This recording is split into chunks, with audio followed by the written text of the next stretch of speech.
Hello everyone, I'm Arnaud Salomon, coming from Switzerland to present you a very ambitious project because we are actually creating a completely new type of bank in Switzerland.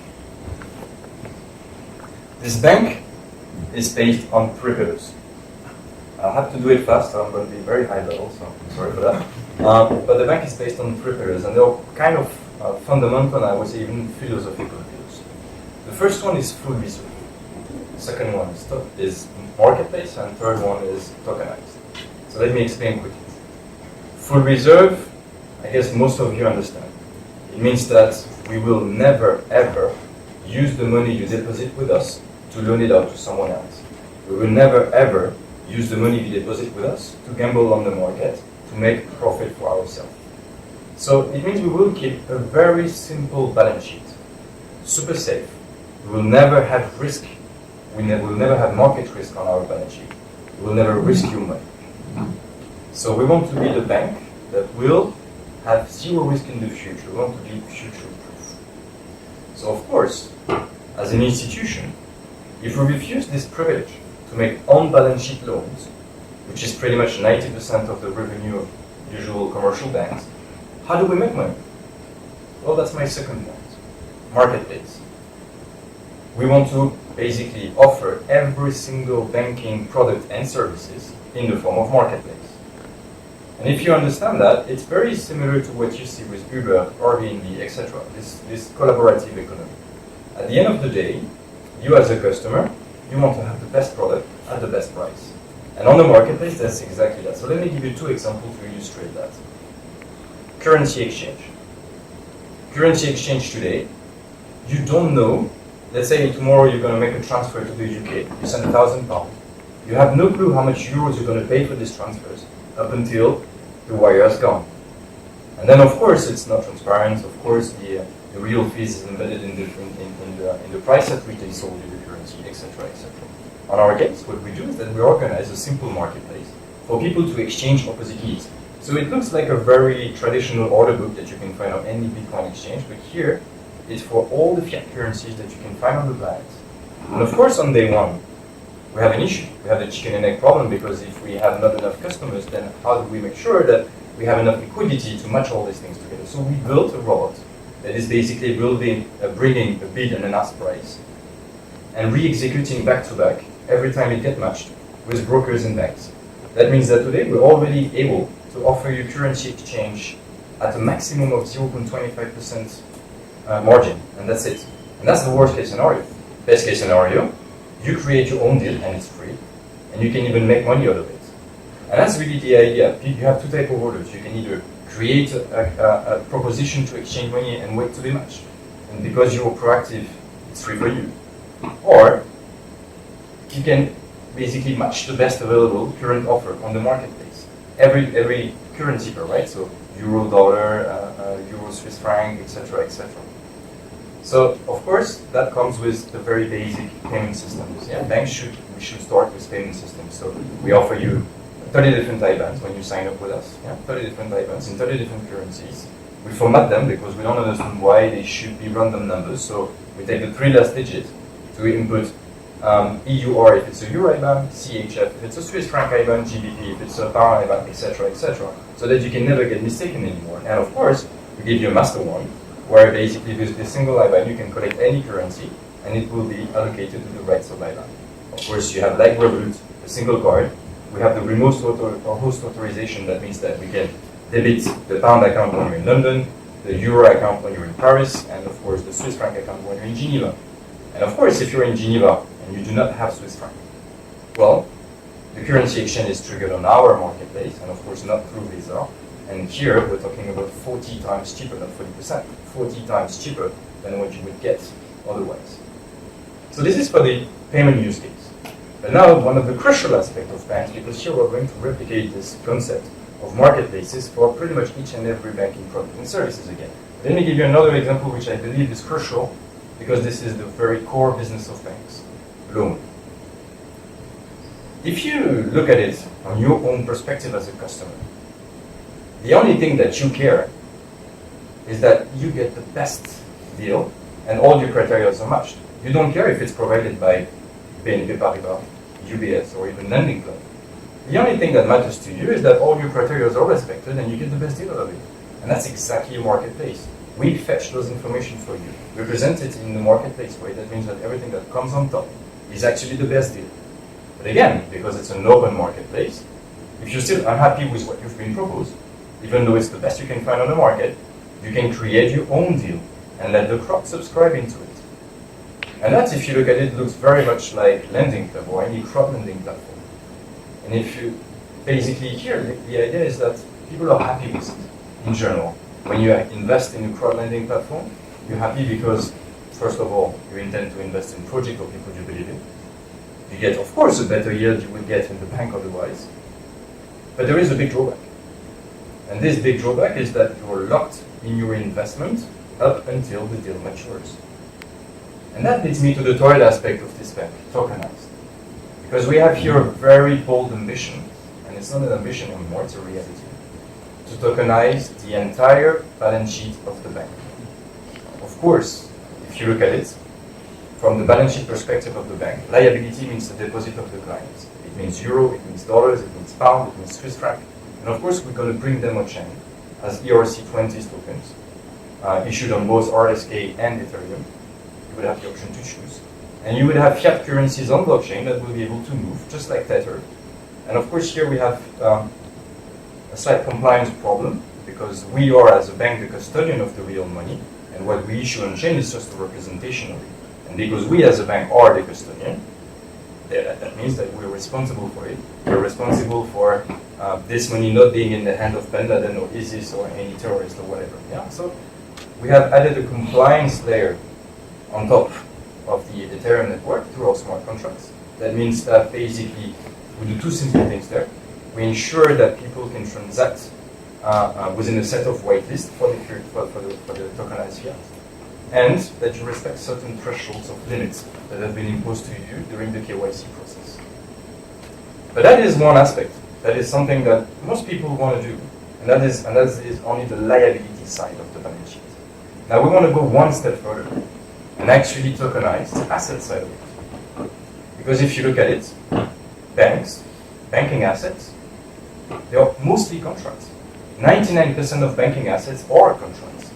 So what we do is that we take those contracts, we hash them, and we attach them to smart contracts, simple version of those contracts. So what's the point, you would tell me? Let's get back to the example of loan.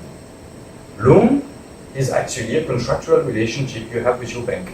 Every month you pay them back the loan, part of the loan you have made with them. And that is an asset for the bank, simply because it yields for them. But this asset for the bank is not liquid. Because now they have an asset, yes, but if they want to sell it to another bank, yeah, let's say you have a contractual relationship with UBS to pay them back every month, and UBS wants to sell that to Credit Suisse, well, they can, but it's going to be costly because they have to do the circle simply because every month you keep on paying them back. If we replace that with smart contracts, the advantage is clear. Now you're not paying back an IBAN, but you're paying back an address, yeah? Even with tokenized fiat. And what happens here is that the ownership is now managed by the smart contract itself. That means that on day one it can be UBS. On day two it can be Credit Suisse. You don't care, you're still paying back the same address. But because it's a token, it's divisible, and therefore it's also possible for the crowd to collectively own it. And this is where we can enter a whole new set of possibilities for the bank to bring new type of asset, those assets that used to be traded only by bankers or investment bankers, where the minimum ticket was 1 million. Now you can bring it in the form of marketplace, tokenized, and have access to the crowd. And when you think about it, you can tokenize pretty much everything that the bank has in custody and bring it in a fraction to the crowd. If you think about SMEs, the way they finance themselves today, they do not have access because they're not the blue chips, they're not the ones that can actually do IPO and raise tons of money. So they are local, they have no access to that. The only way for them to get finance is through loan from their bank. And they are very in an inferior position for that. Now here the idea is really that you have your own pizzeria. Yeah? You love your pizzeria downstairs. You believe that this pizzeria is the best of Paris. And the guy wants to open a new one in another place of Paris, you're sure it will work. So you will invest, and you know these investment opportunities because in your e-banking ecosystem, you can select pretty much the circle of area that you're interested to receive deals from. And you can really think about many things really far beyond that. And any product that is traded on the Swiss Stock Exchange or on the French Stock Exchange can be also brought and tokenized and available for the crowd to be traded and owned. Let me just go. This is important to understand. This is our IT vision. And it's crucial to understand it, to understand why we do it. So basically, it all starts with the smart contracts. The smart contracts is the base of the entire bank. And then on top, we build bricks to add new services. So of course, the traditional payment systems, the currency exchange, we have negotiated the remote host authorization with MasterCard. That means that we do the authorization ourselves, not them. That means that we can, of course, debit the pound account when you're in London, the euro account when you're in Paris, etc., etc. And of course, this ecosystem is open for any tech person in this world to come and build new fintech services without having to deal with the fin part of fintech. Simply because the way we have made our IT is from a simple observation of what's the problem today within banks. They run a huge, big monolith system that is called the core banking system. And that's when it becomes obsolete. You have two options. Either they change it, or they use patch on top of it. That's what they do today.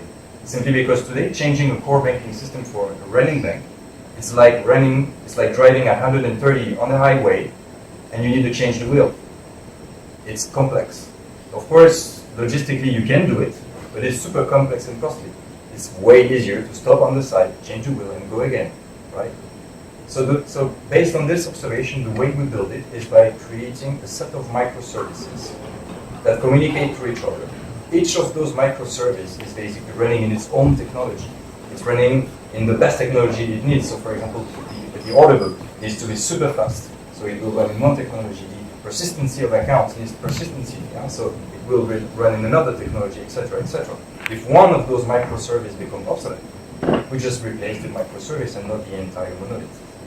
And all those services are basically communicating to each other. And at the center, there is a rule engine, and this is the core, the heartbeat of our bank.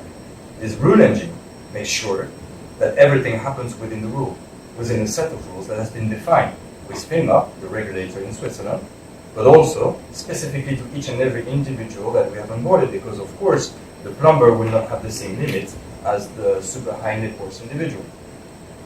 And that allows us to basically have an open API so that any tech can plug. Any tech person can plug their own service into it and build new fintech services.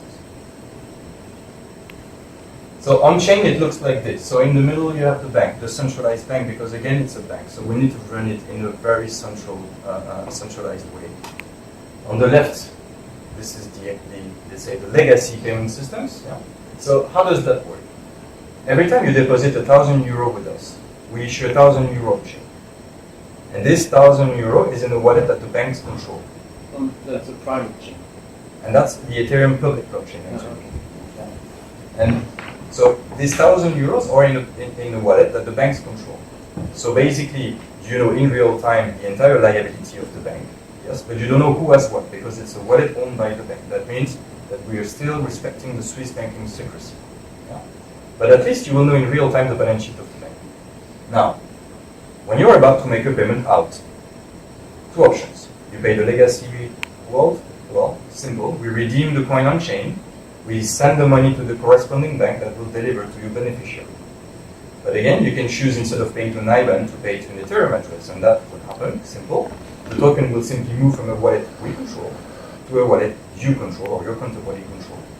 Again, here there is a compliance issue because depending on the type of asset you're issuing on chain, you have to comply with certain rules, and especially when it comes to fiat currency.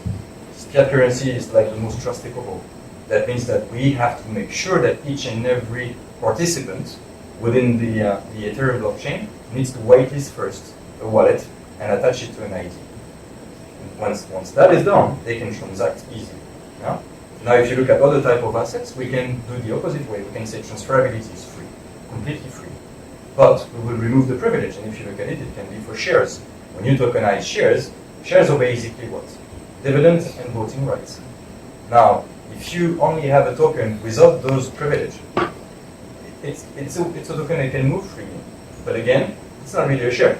So that means that we can have different type of rules in order to restrict the KYC, the transferability, or to let it completely freely transferable so that you can have it, but it's kind of worthless because you don't have the benefits around it. You need to do the KYC first and then you can get rented the benefits. So that's really the vision of the bank, being the custodian agent for your money, your assets, and organizing facilitators, marketplaces for you to trade and pay and get paid.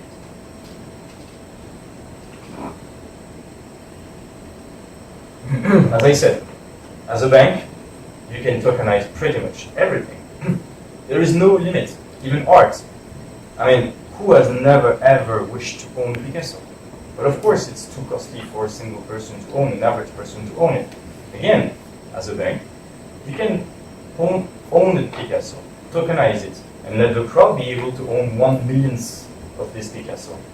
And again, because it's a token, you can add even a yielding component into it because a Picasso has a yield.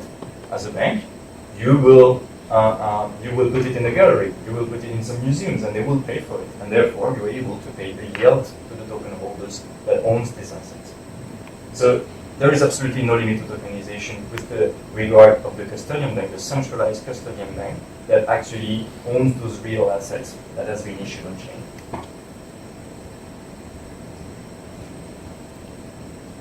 And of course, I will go back to the question later. And of course, the burning question, yes, my friends, this is all legal. We're working since more than a year now with EY, and of course the FINMA, the regulator, to get regulated as a bank in Switzerland. And today, the feedback is absolutely amazing.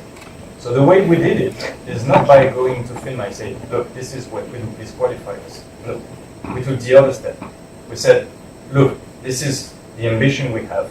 We know it's tricky for you because we involve cryptocurrencies, because we even want to basically offer IBANs for BTC, IBANs ETH. Yeah? So not only limiting ourselves to fiat currencies, and of course this creates issues for the regulator because if they look at it, they're like, oh my god, it bears some money laundering problems there. I mean, Bitcoins, it used to be to finance whatever, drugs and this online, so how do you make sure that you have a process for that? So because we know that this could delay our application for the banking license, we have split it into two. And we made it in the first version where we say, this is a bank on blockchain, this is not a crypto bank. So if you look at it, the blockchain aspect is the core banking system that you, the regulator, know how it works. And we can prove to you that we are on top of everything, and we can show and prove to you that Ben Laden will never own one of those assets on our network. So that shows them that actually we know how to deal with risk, we know how to deal with pretty much everything that has to do with banks, and we have a plan for the next step. And again, now we are educating the regulator to show them, okay, this is how you conduct an on-chain due diligence on the origin of the fund. This is how you make sure that this fund has never gone through the dark end. And of course, you have a higher rejection rate from assets like Bitcoin when they come to banks because it's way harder to prove. And some people are super honest, but because they were too libertarians at some point, they all bought everything in cash and they did it with local Bitcoins, etc. It makes super difficult to actually prove the story that the client is saying. So you have a higher rejection rate, but at least you can still onboard some of those clients. The easy one, the one that has participated in the Ethereum ICO at some point in his life, he did put 10K in it, he is now super rich. It's fine. You can easily prove it, he has never moved a coin, so you can read the blockchain and document and onboard the client with money saying it's clean. And this is what now we're documenting with the regulator to show that it's possible to actually accept crypto deposit within a Swiss institution. And I think we won't have time for that, but this was an example as for the bank, just quickly how you manage how smart contracts can be a game changer for banks when you look at how much money they spend in back office, middle office, reporting, etc., etc. If you look at it, it's super easy. Today, a trader from Bank A that is trading with Bank B, OTC, they call each other, they trade on screen, whatever. At the end of the day, because each bank has its own ledger, every party goes into its own system and enters it. At the end of the day, Bank A sends a confirmation to Bank B. Bank B does the same. The back office looks at the two, internal versus what they've received from the counterparty. They match, or they have to reconcile. If it doesn't match, most of the time they have to reconcile. And then what they do is all these processes is super costly in terms of back office, middle office. If you look at it, the trader costs 1 million per seat. Just the seat. Before he even makes money, he has to pay back all the back office, middle office reporting. Now, if you replace all that with a simple smart contract, because again, traders are trading contracts. Huh? So if you replace this with a smart contract issued on chain, what happens is that trades and settlements are only separated by a few seconds, not days, and that changed the whole game. Reporting, no more disputes. It's on chain. It's live. There is no like one night, overnight batch running and generating reports for you. It's there, and it's undisputable because at the end of the day, both parties are reading the same ledger.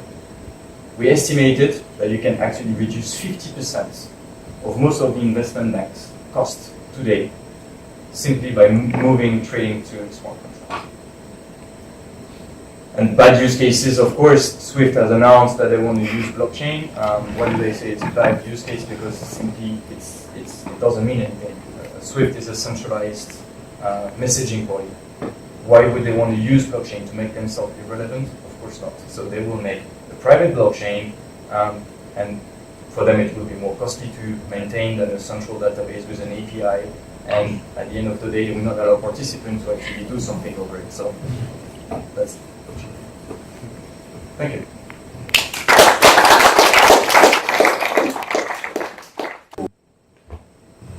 What are you missing before you can launch a project? Actually, technically, why are you here? Why do you pitch this project? Today, the only thing we are working extremely hard that we are missing is actually the banking license. We have been, as I said, we've been working on it since 1 year. We have EY as a partner, and we believe now we have kind of answered pretty much all the questions of FINMA. We've made those two scenarios that puts them in a very comfortable situation to look at us as a neobank and not as a crypto bank. And therefore, they can really look at the model of N26 or whatever, and they can say, okay, so we need also in Switzerland a neobank, so that makes sense, and the crypto aspect is something we will discuss next year or probably. So that's pretty much the roadmap we have made with them, and for us, we don't see any blocker anymore. During your presentation, you fluidly move from owning to controlling back and forth all the time. For me, there's a conceptual gap here that I don't really understand. How do you... The bank owns it all the time. So this is pretty much the... so a bank, in general, is a custodian. So whenever today you deposit money at the bank, actually what you have is not your money anymore, it's their money. Yeah. It's a loan, actually, that you are doing. It's the opposite loan. You are doing a loan to the bank. So here, you're the central... You're a centralized database of who has what. Yes. Right. Yes. Okay. Yes. But the ledger for that is the blockchain.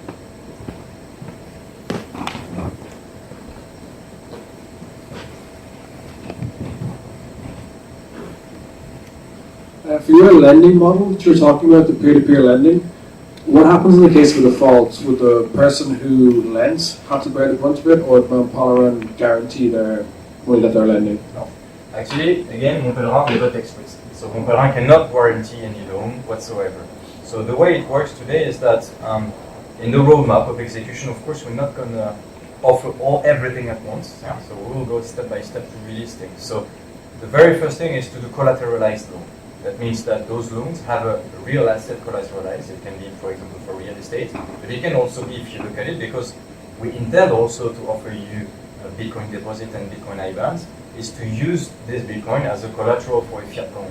Yeah. So basically, you put them in a deep vault with us, and you can pledge those coins and get the fiat loan, because you don't want to sell those coins to get the money, because you still want to be exposed to the market, but at the same time, you need the money to basically buy something. So you can pledge them, have a loan. And because it's collateralized, that means that there is no risk on this loan. If you don't pay back, it will be liquidated.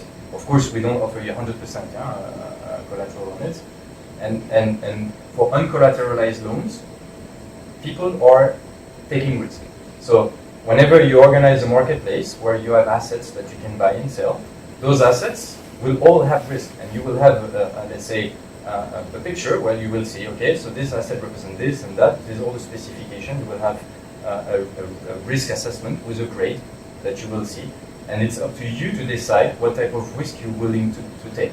And again, here, this is done for the very proactive users that will do the cherry pick.